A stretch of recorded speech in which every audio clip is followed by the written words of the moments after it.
You gave them every chance to win. If you look at this in slow motion, you can see Caitlin Clark clearly smiling in confusion. Smiling in, did that really just happen? Smiling in, you slide W. And she says, she points at the other team, you gave them every chance to win. Oh, goodness gracious. Caitlin Clark, she's chomping at the bits to start talking to these referees during the game. The WNBA is in another firestorm, and Caitlin Clark with Sydney Colson aren't holding back. They're done with rigged calls, double standards, and a league more focused on silencing stars than protecting them. What should have been a Fever celebration instead became proof the WNBA's credibility is cracking fast. This is kind of where everything started at with Sydney Colson. So this is the timeline here. Let me get this pulled up here. This is interesting. I didn't know she said all that today. Okay, this is interesting here. She started off last night by saying at a certain point in the league's existence, I'm going to need for Kelsey Mitchell to get the same whistle as each other starts. The way she gets assaulted is insane, actually. And I've considered roping my sister in it to have off his first charges. Indiana edged the Sparks 76-75, a finish that should have lit up the Fever locker room.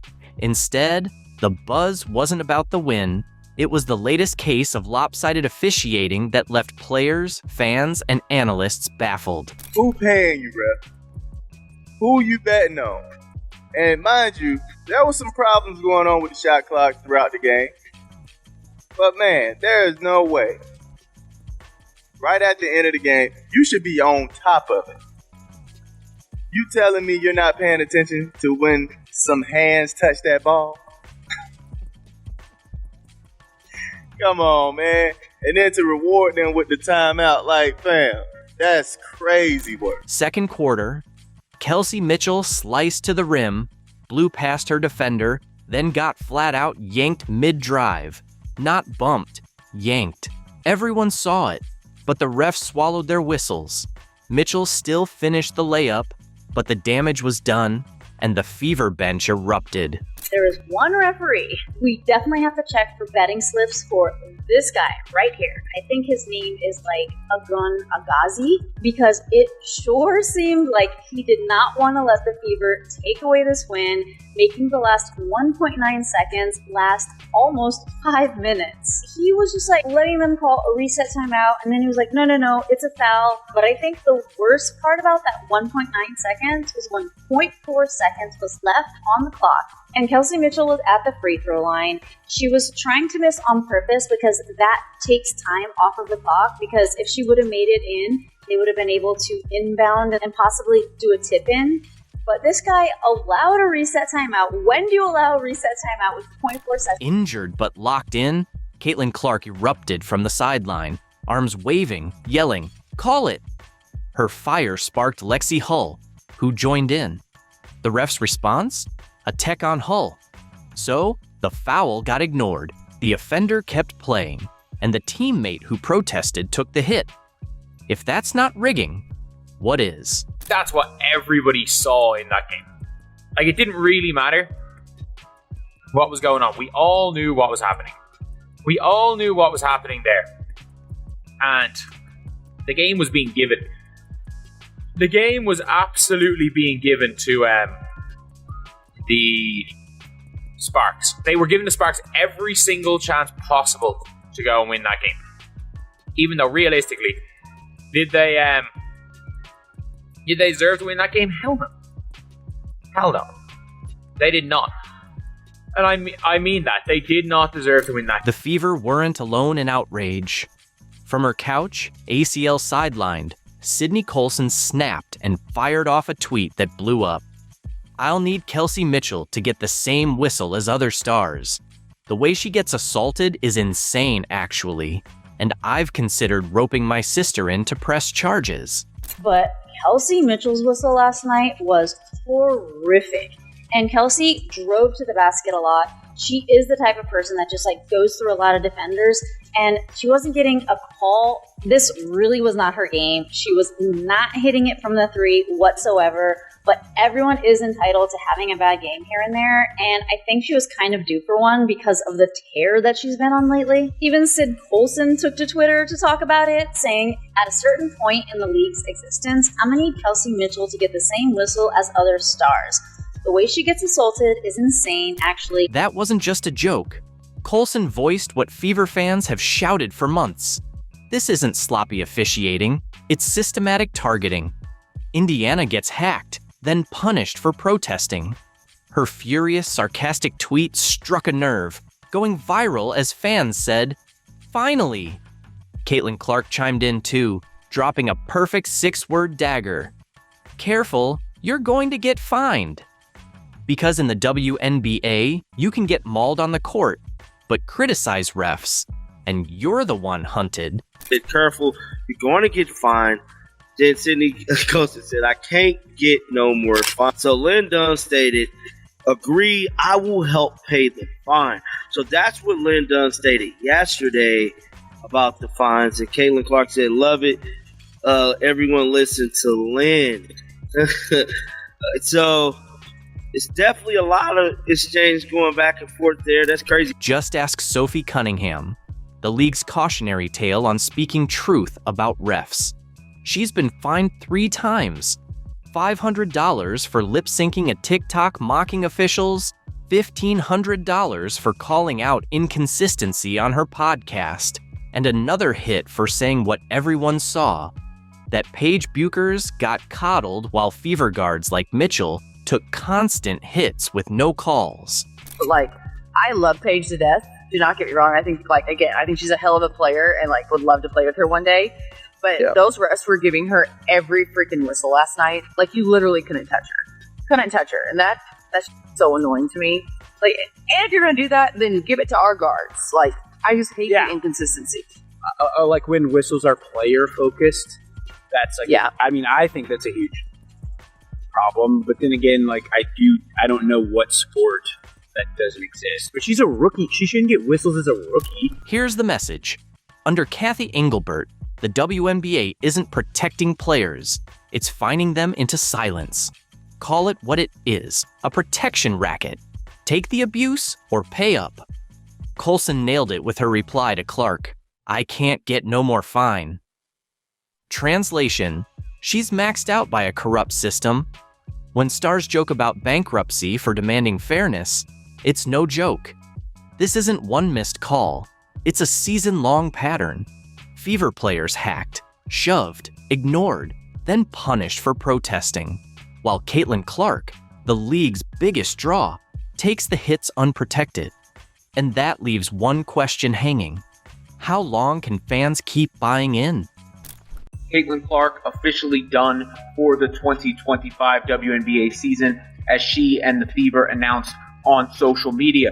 The Fever and Clark saying that she tried to get back on the floor. It appears that she just ran out of time, not able to get enough confidence back in her body as the season wraps up and the playoffs are likely about to begin for Indiana. Caitlin Clark is done for the season, and it's not just her loss, it's the WNBA's nightmare. Fans got strung along with cryptic updates, ticket sales spiked on the hope of her return, and now refunds are flooding in. How did the league's golden goose wind up sidelined by what feels more like mismanagement than misfortune? And why did the Fever and WNBA keep selling optimism while Clark's body was clearly breaking down? Caitlin Clark, out for the remainder of the 2025 season, something we all think we knew was coming after what Stephanie White said earlier today. We couldn't be too sure until we see it for ourselves. And with this announcement from the GOAT's mouth herself, Caitlin Clark won't be returning this season, nor if the Indiana Fever make the playoffs. Clark's sophomore season unraveled almost immediately, morphing into an injury saga no one wanted to face. The timeline now looks damning. May brought quad tightness, then a left quad strain just 4 games in. By June, a groin strain joined the list. July 15th delivered the breaking point, a right groin injury that ended her year. and August twisted the knife with a bone bruise in her ankle during rehab. What was meant to be her breakout season collapsed into shutdown after shutdown, leaving her with just 13 games played. I mean, it's a gut punch that basically encompasses an entire season of them. The Fever have lost so many players to injury, but obviously none bigger than Clark. And there was such a weight for this second season after her magnificent rookie season. And then, the anticipation of her possibly coming back, only for that not to happen, takes a lot of air out of the room, obviously takes a lot of energy out of the fans, and is a devastating blow for not just the Fever and the WNBA. Every stop on that injury timeline came with frustration. The Fever kept slapping day to day on her status, a phrase that sold optimism, tickets, and false hope. But when she returned, it was obvious. Limited minutes, shaky efficiency, and a rhythm that never came. Fans noticed. Reporters questioned whether she was rushed back, even as coach Stephanie White framed the West Coast trip as an evaluation. Her own admission that Clark hadn't done much contact work said it all.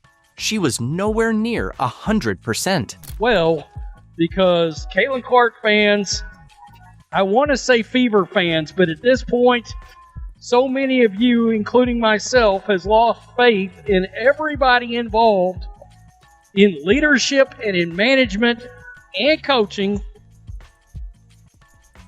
We've just sort of, I got to tell you, I don't have any more real good things to say about the Fever organization as of now, because I will contend that they have known this was going to happen and they did not want to tell anybody. That's where the overcompensation fears kicked in. Heal one spot halfway, and the strain just shifts elsewhere, like patching a leaky pipe without fixing the pressure. Clark's groin injury was the classic spillover from her quad, and the cycle rolled on. Yet the messaging stayed relentlessly upbeat. Fans saw her jogging, shooting, laughing with teammates, and assumed she was nearly back. Local outlets echoed the hype, but specialists knew better. Quad and groin injuries linger, and quick returns rarely stick. The optimism only fueled bigger letdowns each time another setback hit. Clark, a two-time All-Star and the 2024 WNBA Rookie of the Year, has been sidelined suffering a right groin injury during the Fever's 87-77 win over the Connecticut Sun on July 15th. If you guys remember that game, Caitlin Clark put the team on her back in the winding minutes to give the Indiana Fever that lead. Clark also suffered a bone bruise at a later date during her recovery process. July 15th was the breaking point. In the final minute, Clark went down with a right groin injury, and her season was over. The pattern snapped into focus. Months of rehab and half comebacks that never let her body truly reset. The ankle bruise that followed in rehab was insult to injury, proof of how fragile things had gotten. By then, fans stopped buying the optimistic updates and realized she'd been grinding through a compromised season from the start. Caitlin has worked so hard throughout this time, doing everything possible to recover and return to the court, but ultimately, time is not on our side, said Indiana Fever COO and GM Amber Cox. While we wait, while we will continue working with Caitlin and provide her with every resource we have available, there is not enough time left in our season for her to safely return, and her long-term health and well-being remains our top priority. We are looking forward to having her back at full strength to start the 2026 season. Clark appeared in 13 games during the regular season, averaging 16.5 points, 8.8 assists, and 5 rebounds per game, while helping lead the team to the 2025 WNBA Commissioners. Clark's own words erased any illusions. She admitted she spent every day in the gym chasing a return, and when asked how she felt, said, "Disappointed isn't a big enough word." That honesty landed harder than any press release. While the narrative painted her as nearly fine, she was grinding through setbacks that never let her heal. In the end, the truth was blunt. Injuries stacked up, sidelined her, and left the Fever without the one player who had been reshaping the league in real time. And this is what Caitlin wrote. I had hoped to share a better update, but I will not be returning to play this season. I spent hours in the gym every day with the singular goal of getting back out there. Disappointed isn't a big enough word to describe how I am feeling. I want to thank everyone who had my back through all the uncertainty. This has been incredibly frustrating, but even in the bad, there is good. The way fans continue to show up for me in the Fever brought me so much joy and important perspective. I'm so proud of how this team has only gotten stronger through the adversity this year. Now it's time to close out the season and claim our spot in the playoffs. And then came the bigger question. As Clark's injuries piled up, fans noticed the pounding she took every game. The league hyped her as the face of women's basketball, but her body cracked under nonstop contact. Why wasn't anyone protecting her? Frustration shifted from the injuries to the officiating and the league's handling of its brightest star. This became a story of on-court bullying, refs under fire, and the WNBA's gamble with its golden goose. Heavy hits kept coming, whistles didn't, and every national broadcast seemed to spark the same outcry. Why was the league's biggest star left to take so much punishment?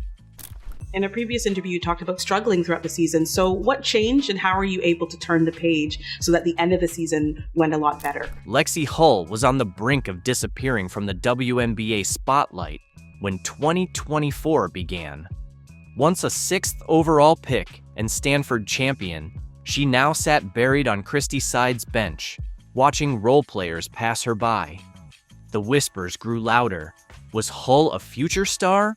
Or just another draft bus fading away? So you have basketball in your genes. Your grandfather played basketball, your dad, and you have a twin sister who you played basketball with growing up. What was it like growing up in that family dynamic? Well, we have a super competitive family, and having my dad play basketball collegiately, knew that basketball was going to be put in my hands at an early age, but my parents were, super excited about having us try every sport imaginable. So, yeah, we grew up, my sister and I, playing a little bit of everything. Then came the earthquake. Caitlin Clark, a generational talent who didn't just join the Fever, she redefined them. Her game was lightning, her presence pure gravity. Suddenly, Indiana had purpose, fire, and direction. For Lexi Hull, Clark wasn't just a teammate, she was a lifeline. I think it was important to get to know her off the court because I do think that, connections, getting to know people really play a part in the success of teams. Hull didn't hold back in interviews with She's for Sports and the Dunker Spot. She revealed how Clark's arrival flipped her career and turned the Fever from a stumbling mess into one of basketball's best stories. This was bigger than her own revival. It was redemption, leadership, and a culture shift that could define Indiana's future. She's been called the clutch player by WNBA fans, and she was drafted to the W in 2022 with the Indiana Fever in the first round as the 6th pick. I'm talking about professional basketball player Lexi Hull. The start of 2024 was brutal for Hull. Despite her pedigree, she couldn't break the rotation. Katie Lou Samuelson and Christy Wallace, players with half her upside, were stealing her minutes while she sat sidelined, towel over her shoulders. At the beginning of the season, my playing time definitely looked different than it did at the end. So trusting that, I was staying ready, putting in the work so that when I did get the minutes out on the court, that I could take full advantage of them. So I was just really proud of myself for trusting the process and staying the course. The sting was real. From Stanford star to Indiana benchwarmer, the fall was a mental battle just as steep as any physical one. The basketball part of the transition is really tough. Everybody out on the court was one of the best players on their college teams, definitely the best player likely from their high school team. So it's just this mishmash of the best basketball players, and then you're playing against people that have been there for years and years. Meanwhile, the Fever were spiraling, opening 1-8 and leaving Indianapolis fans desperate for answers that never came. We were just sick that we had lost so many games, and also feeling like we were better than that. Headlines blasted the Fever for bad rotations, weak defense, and zero chemistry. Pressure smothered the locker room, and from the sideline, Hull battled her own doubts as the whole ship seemed ready to sink. part of my role is just getting to the open spots, and we have such a good offense that people find the open person. So to be that open person, you get excited. You get excited for the opportunity to shoot and score and be part of the momentum. But Hull wouldn't let the story end there. She doubled down, sharpening her cuts, fixing her jumper, and staying ready for any chance. Through it all, her teammates' belief in her became fuel, even when the box score said otherwise. What is it like playing off of Caitlin Clark, Kelsey Mitchell, and Aaliyah Boston? I mean, they make my job really easy, right? It's awesome. And it's really cool to see all of them just grow, not only from this year, but playing 3 years with Kelsey, 2 years with Aaliyah. They're so impressive. Then Clark arrived, and everything flipped. The lights came back on, practices crackled with energy, fans packed arenas, and Indiana went from punchline to must-watch. Clark's edge was contagious, and she made sure everyone rose to her level. And I think it's really fun because they garner so much attention, obviously, from the other team's defense. So then it allows the other players, me included, to make cuts, make reads, and they're really good at finding, those openings and giving the ball up when it's needed and finding the better shot. So it's really fun, and I feel really lucky to get to play with them. As Hull laughed, we go up against the guys in practice, and if they're not competing, Caitlin makes sure they do. That wasn't just energy, it was on transformation. I mean, I definitely got passes and tried to finish when I wasn't expecting to get the ball. So now it's okay, every cut I have, every cut I make, every fast break I run, I have a real opportunity to get the ball, which definitely took me a second. And I think it really just took one of those to really get my head around she's all the way down at the other end of the floor and she could still make the pass to me down at the block at this end. So, it's been awesome. Clark brought more than star power. She brought a basketball brain on fast forward. Reading defenses like a veteran quarterback, she threaded passes Hull didn't even know were there. "She's making passes I didn't think were possible," Hull said. Clark's gravity pulled defenders and opened lanes, turning the Fever's offense from stuck in the mud to humming. It's so fun to be able to know that you're not just cutting to cut, knowing that you're cutting with the possibility of actually making a really cool play. So that makes it that much more worthwhile. Clark's fire was contagious, igniting the roster like wildfire. Doubting players now felt they could compete with anyone. She brought more than points. She brought belief. For Hull, that was everything. Clark's leadership lifted morale and performance in one sweep. She sees the game at a bigger scale, obviously with the platform that she's created for herself, and then that's transitioned to the game. It's huge. And I think for me, especially as a point guard and as someone that's delivering a lot of the passes that lead to shots, if I miss, she's definitely going to say, you got the next one. I can count on her for keeping me confident and positive. So yeah, I think that shows the player that she is and the leader she is as a point guard. And soon, the results began to show. The Fever started to click, their offense evolving into something fluid, cohesive, and downright dangerous. Every possession carried electricity, every cut and pass carrying real purpose. Hull admitted the game felt different now. Faster, sharper, more thrilling, because she finally had a chance to make a play that mattered. Clark wasn't just scoring, she was orchestrating, pulling the strings, reshaping the floor around her, and giving teammates like Hull the room to shine. Every practice crackled with intensity. Every game carried the weight of possibility. She was more than a star. She was a force, a catalyst, a player capable of rewriting careers in real time. Yet even as the Fever's energy surged, a question lingered in the air, heavy and unspoken. Could this wave of momentum truly turn Indiana's season around? Or was it just a fleeting spark before the storm returned? The answer wouldn't be found in highlights or headlines.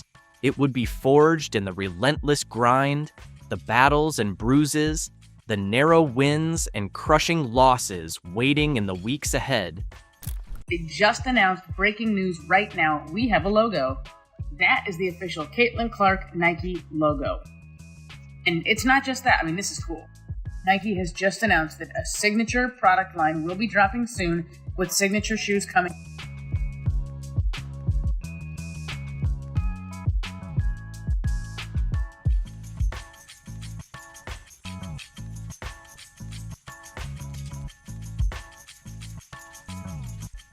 The basketball universe just witnessed the most glorious implosion in WNBA history, flavored like envy with a drizzle of desperation. Caitlin Clark unveiled her fresh Nike signature logo, and the uproar has been nothing short of legendary. The instant the double C hit cyberspace, fans erupted, lines wrapped around storefronts, and social feeds exploded into endless Clark mania. Meanwhile, Angel Reese is likely somewhere in Chicago, doom-scrolling with the exact panic reserved for that moment when you realize your rival just sprinted 5 laps ahead in the marathon for relevance.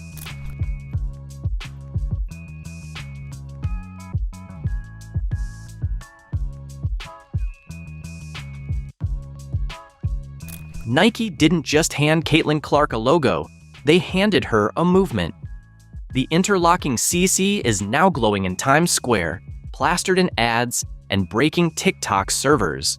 Hoodies and tees are vanishing quicker than Beyoncé tickets. The resale game's already hiking prices like it's supreme on drop day. This isn't some basic merch drop. It's Clark staking her crown as the queen of basketball branding. And while Caitlin is busy rewriting the superstar blueprint, Angel Reese is probably Googling how to make people care about my Reebok sneakers, like it's a last-minute open book exam. You don't get told no. Like, you're going to get the yeses. You're going to get more yeses than nos, and just being able to know that. So I'm excited for that. I know that's going to come soon. Nike launched Clark's new era with the kind of reverence usually saved for global icons. The logo isn't just clean, it's layered.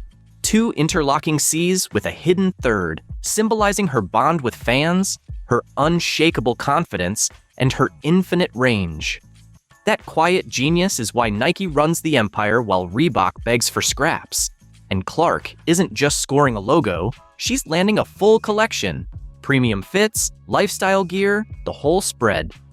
October 1st is circled worldwide because this drop isn't just sportswear. It's a ticket into Caitlin Clark's unstoppable ascent.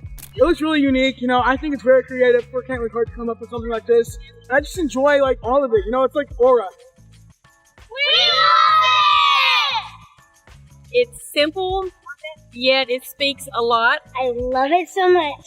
I'm a big fan of it. Simplicity is the best. I like the design. Nike always does great with design, so I'm a huge fan of the logo. It looks really cool. I was really excited to see it last night, and it looks like we're going to get shirts with it on it, so that's pretty exciting too. I like it. I like how it incorporates the CC. I love it. Double C's. Let's go, Caitlin! The numbers behind it are brutal for anyone thinking they could keep pace. Her $28 million 8-year Nike deal isn't just the biggest in women's hoops. It's a proclamation. It shouts, "This game belongs to Caitlin." Every single drop vanishes like gold dust. Jerseys don't just sell out, they nuke websites. Fans camp overnight, spamming refresh like it's oxygen just to snag anything with Clark's name. This isn't commerce, it's hysteria. And right now, Reese is stuck on the sidelines, wondering why her Reebok rollout feels more like a clearance bin special. I've been telling y'all to stay patient. I've been telling y'all that Nike takes their time, that A'ja Wilson's shoe deal was 2 years in the making, that Paige Beckers had PEs, not her own signature shoe, and that Caitlin Clark's was 100% coming. And people kept saying, oh, Nike fumbled the bag with Caitlin. It has to get out there. Nike fumbled the bag. No, they didn't. It takes time. She's got to develop a whole freaking product line. Angel Reese thought she'd struck gold when she signed with Reebok. Shaquille O'Neal himself vouched for her, hyping a signature shoe and casting her as the face of their basketball revival.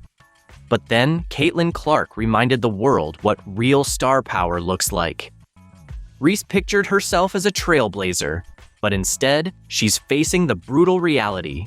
A Reebok press release doesn't hit like being Nike's chosen one. Clark unveils a logo and the internet implodes. Reese drops a sneaker launch, and most folks scroll by like it's a coupon for discount tires. Angel Reese's first signature shoe is set to release. It's set to release. Now, it's not a bad shoe. Now, it's not a bad shoe. This is my only problem with it.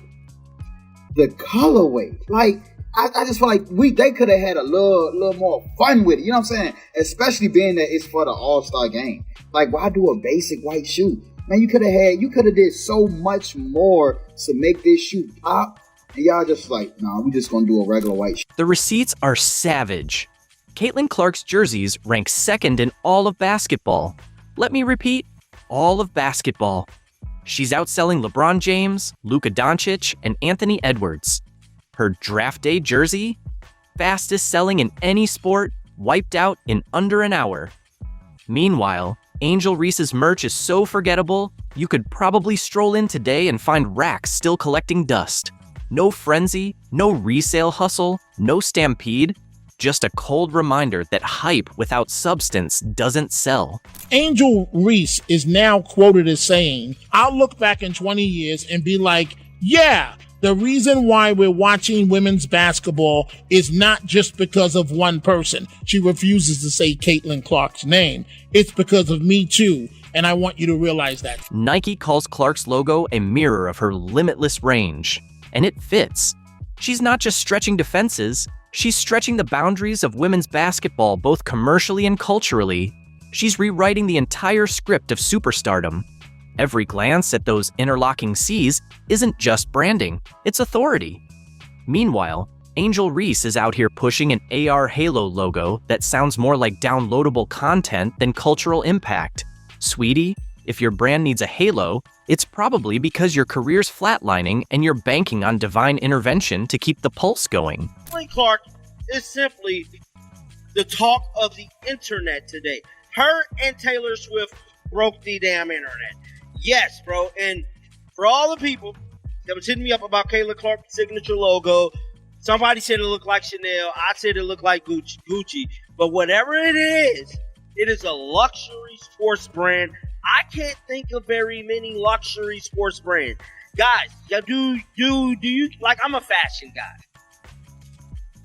And I understand what Nike is doing. Nike is trying to get into the luxury brand style. Clark's global pull makes this a nightmare for Reese. Nike isn't just marketing Caitlin Clark to American fans. They're exporting her stardom to Europe, Asia, South America. Her logo is already international currency. Kids in Madrid, Tokyo, and Rio are lining up for her gear because greatness needs no translation. That's why Nike drops her a $28 million bag. She's not just a league star, she's a worldwide phenomenon. Angel Reese, meanwhile, is still struggling to convince folks in her own city that her sneakers are worth caring about. Sorry, young lady. Nobody knows who you are. Nobody would be watching the WNBA additionally for you. This is all about Caitlin Clark. Caitlin Clark is bringing the money to the game, the planes to the game, the TV viewership. The WNBA is on fire because of Caitlin Clark. And here's the truth. Reese's jealousy isn't even subtle anymore. Every time Clark levels up, Reese tries to wedge herself into the discourse with a side-eye quip or some half-hearted dismissal. She dodges Clark's name like it's Voldemort, as if silence could somehow dim her glow. But fans aren't fools. They catch the envy, they catch the clipped sound bites, and they know Reese is gagging on the fact that she'll never command the spotlight the way Caitlin Clark does with a single logo drop. She seeks that attention, right? And another thing is, it's obvious she's jealous of Caitlin. Every interview, every tweet, everything is about Caitlin. I haven't yet to see Caitlin even respond to her yet. Have y'all? No. So when you asking me like, yo, I get it, everybody's watching women's basketball now, who's the real reason? Well, yes, you are right. Reese has a small amount of that, right? But the other real credit goes to Caitlin. Not just because what she's doing outside the court and she's waving her hand and all that. It's because she's giving buckets in basketball, right? And she looks like Steph Curry. And that's simple. The business stakes here aren't just high, they're seismic. Nike betting on Caitlin Clark is already paying dividends in ways that probably have Reebok execs staring at boardroom ceilings questioning every career move. Clark's merch doesn't just sell, it ignites cultural moments. She rocks her new logo pants to practice, and it's headline news. Her All-Star jerseys drop in July 2024, gone in 15 minutes flat. That's not ordinary retail. That's event-level marketing. The kind of phenomenon no brand can buy with money alone. What is it, do you think, about your game that has people just can't wait to see you on the professional level? I think it's just the style of basketball that I play, but also I think people love the fire and the emotion that I have and the smile I always have on my face. To be honest, I don't get nervous for games because I just know this is fun for me. Moments after yet another jaw-dropping performance, Caitlin Clark took her seat at the podium, ready for the routine volley of post-game questions. But then, a veteran reporter shattered that rhythm, and for the first time in recent memory, Clark was left without words. What exactly was said, and why can't anyone stop talking about it? Let's break down the reporter's statement that stunned Caitlin Clark into silence. The Indiana Fever had just secured a pivotal 94-87 victory over the Las Vegas Aces at Gainbridge Fieldhouse. Clark had led the charge with what many hailed as her finest all-around pro performance yet. 28 points on 11 for 18 shooting, 6 of those buckets from deep, plus 12 assists, 5 rebounds, and only 2 turnovers in a grueling 38 minutes. The win nudged Indiana into playoff territory with just weeks remaining in the regular season. The press room buzzed with energy, cameras clicking, reporters jotting furiously, Clark delivering answers with her signature blend of composure and competitive fire. ESPN's Holly Rowe asked about her growing chemistry with Aaliyah Boston, especially their deadly pick and roll that had carved out 18 points in the paint. Clark smiled. The trust between us is really growing. Aaliyah's been patient with me while I've adjusted to the timing at this level. Tonight felt like we were reading each other's minds. Then Stephen A. Smith, who'd been uncharacteristically silent the whole 15 minutes, caught her eye. Known for his booming voice and unapologetic takes, he was a towering presence even in stillness. "Stephen, go ahead," Clark invited. He rose slowly, the theatrics stripped away, his expression more pensive than performative. The room's energy shifted. This wasn't going to be a typical soundbite. "Caitlin," he began, his tone low and deliberate, "I've been doing this for over 30 years. I've spoken to thousands of athletes in every sport, seen champions rise and teams crumble. I've interviewed legends and those history forgot. I've watched rookies who shocked the world and veterans who faded. But there's one thing I need to ask, something that's been on my mind since I started really watching you this season." The room fell into a heavy, almost cinematic silence. Fingers hovered over keyboards, mid-sentence. Camera operators inched closer. Even the Fever's media crew, poised to wrap things up, froze in place. "You know," Smith began, his voice cutting through the stillness, "I've built my career on being honest, brutally honest. If an athlete falls short, I say it. I don't apologize for holding high standards. That's the job. But watching you this season, how you've handled the weight, the expectations, the leap from college to the pros, it's made me think." He paused, rubbing his face in a way that felt raw, unpolished, human. "There's something I should have said long ago, and honestly, I owe you an apology." Then came the question. How do you keep showing this much grace, this much professionalism, when people like me, especially me, have been unfair? I've been too harsh, too quick to judge, and flat out wrong about your transition to the pro level. I owe it to you and to everyone here to admit that you've proved a lot of us wrong. You deserved better than some of the things I've said. For the first time in her pro career, maybe even since high school, Caitlin Clark had no answer ready. This was the same player who'd stared down roaring Michigan State crowds, thrived under Final Four spotlights, fielded tough questions, and carried the weight of being the most scrutinized rookie in WNBA history. Now, she simply froze. Her mouth opened, then closed. Her hands, once animated, now rested still on the podium. "Wow," she breathed, the words trembling. The confidence that usually wrapped around her like armor seemed to slip. "Stephen, I honestly don't know what to say to that," she admitted softly. I really don't have words." The silence stretched. Everyone understood they were watching something rare, unscripted and unfiltered. Even teammates Kelsey Mitchell and Nalissa Smith, halfway to the bus, turned back toward the doorway, sensing the weight of the moment. "I mean," Clark tried again, her voice still unsteady. "You asking me that? You saying that? It means more than you know. Because yeah, it's been tough. The criticism, the constant comparisons to my college numbers. People doubting if I could make the leap from the Big Ten to the WNBA, wondering if the hype was too much." She drew a breath, grounding herself. "But all of that, it fueled me. It made me put in more hours in the gym, watch more film, prove, not just to everyone else, but to myself, that I belong here, that I can be the kind of player and teammate this league needs, that the fans who believe in me weren't wrong."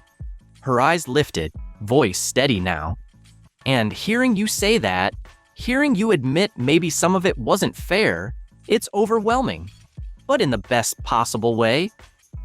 Stephen A. Smith nodded slowly, then slipped a folded set of handwritten notes from his jacket. This wasn't some spur-of-the-moment remark. It was deliberate. Prepared? "There's more I need to say," he began, voice low but steady. "And I need to say it here, out loud, because I've said things before on TV that weren't fair or fully thought through. It's time I own that." He glanced down at the page, his tone heavy with regret.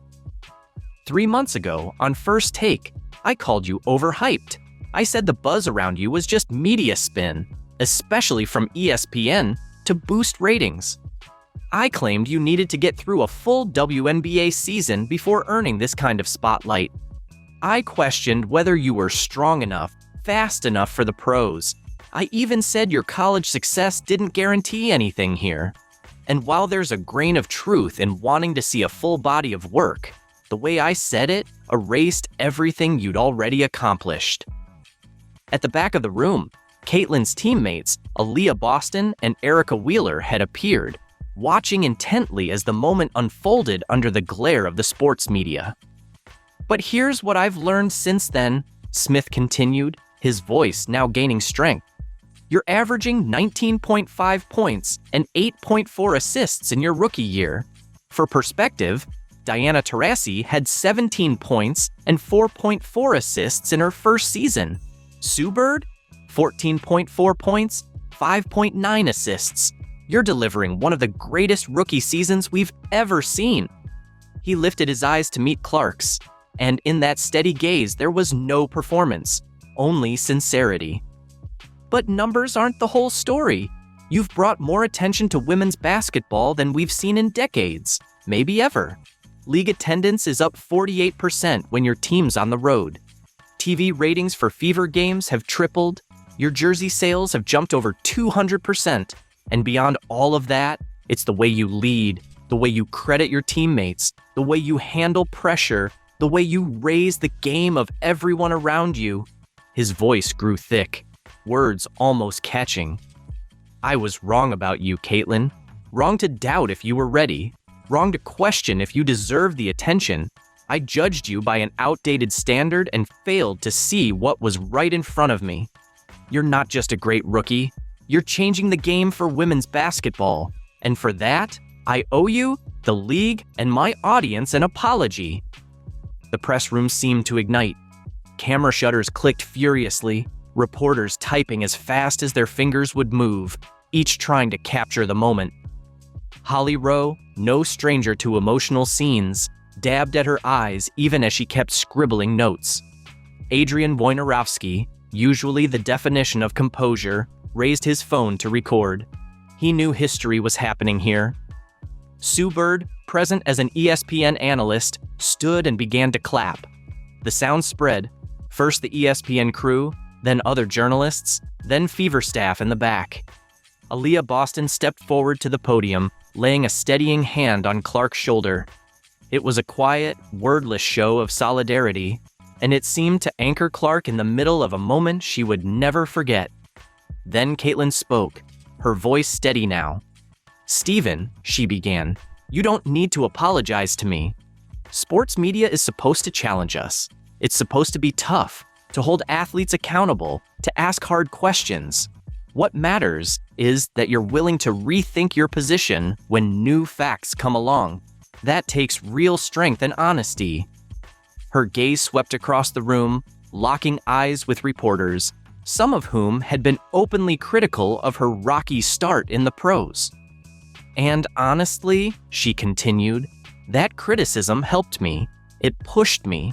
It made me work harder, not just to prove something to fans or reporters, but to prove to myself that I belong here, that I can compete, that I can win at this level, that I can handle the jump from college to the pros, and maybe even master it.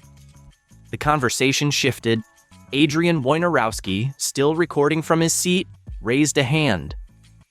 Caitlin, he said, going back to what Stephen A. mentioned about rethinking how we cover sports, how do you think the media's approach to women's basketball has changed since you entered the league? And what would you like to see happen next? Clark paused, clearly weighing her words. I think we've definitely gotten more attention, she said. That's amazing. Not just for me, but for the young girls watching and for the incredible women who've been building this league for years. But more attention also means more pressure, and that's fine, as long as the criticism is fair and based on facts. She glanced back toward Stephen A., who remained standing, listening intently. What I respect about Stephen A. today is that he's showing growth. He's willing to listen and learn. Covering women's sports isn't just about using the same playbook you use for men's sports.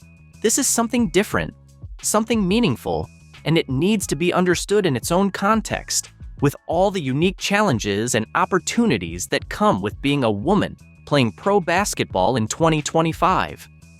Rebecca Lobo, seated a few rows back, jumped in. Caitlin, you mentioned using criticism as motivation. How have you managed the pressure of being seen as the face of what many are calling a new era for the WNBA?